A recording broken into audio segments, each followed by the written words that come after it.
Marie a choisi la meilleure part. Tiré de Luc chapitre 10, les versets 38 à 42. Sœurs et frères, paix et joie.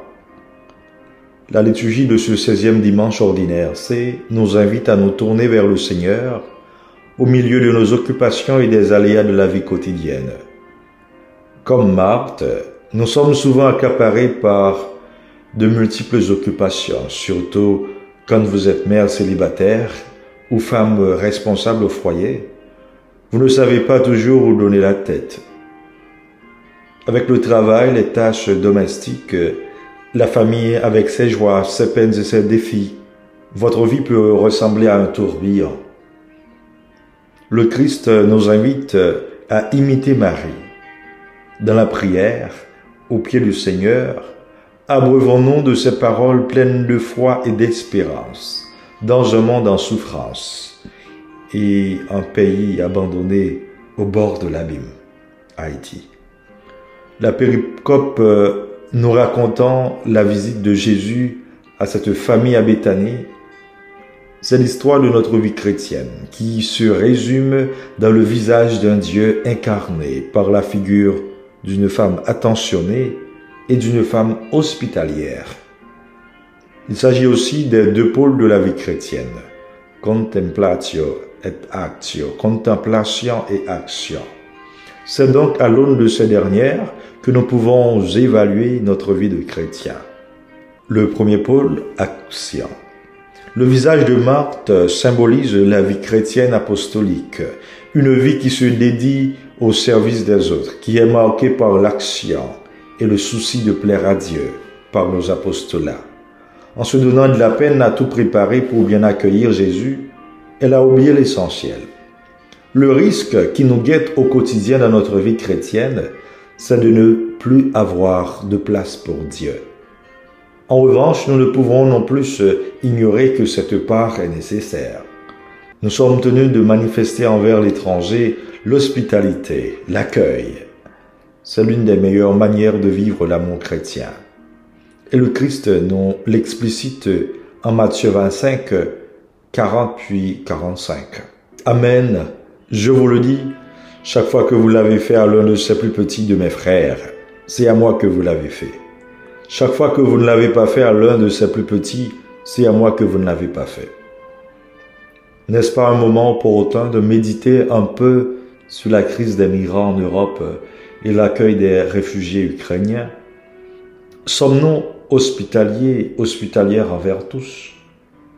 Nous sentons-nous menacés par l'autre? Avons-nous le courage d'oser risquer d'aller vers les périphéries existentielles et géographiques?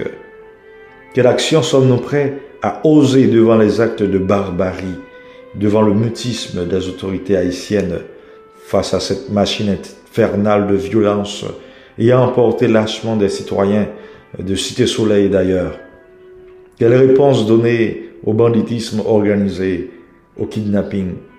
Quelle réponse efficace donner à la guerre? Le second pôle, la contemplation. Le visage de Marie symbolise la contemplation. La vie chrétienne est présentée comme écoute attentive au Christ, dans l'adoration et la prière.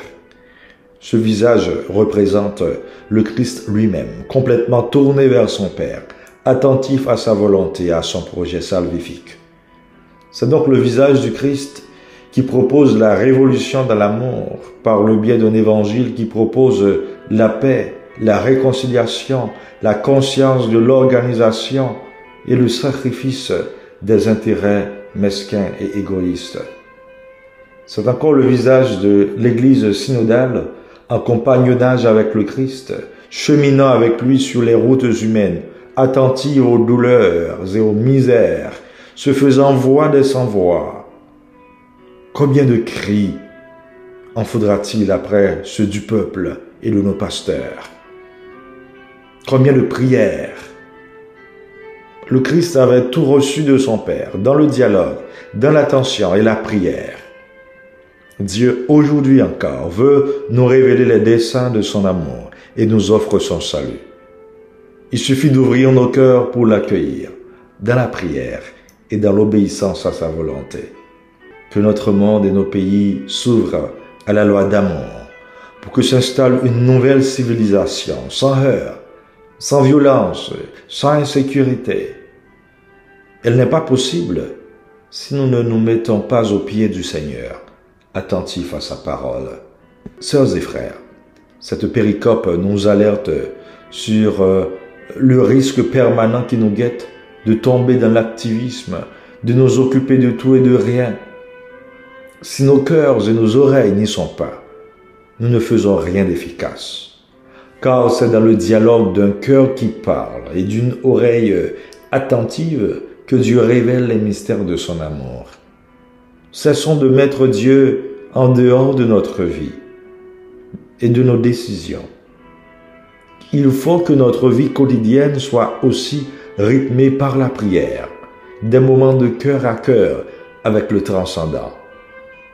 Offrons donc notre vie et nos labeurs, notre foi et nos faiblesses, pour que nous devenions des personnes hospitalières, des chrétiens attentives à l'Évangile et aux valeurs évangéliques, pour un monde renouvelé et un lendemain meilleur pour le peuple haïtien. Amen.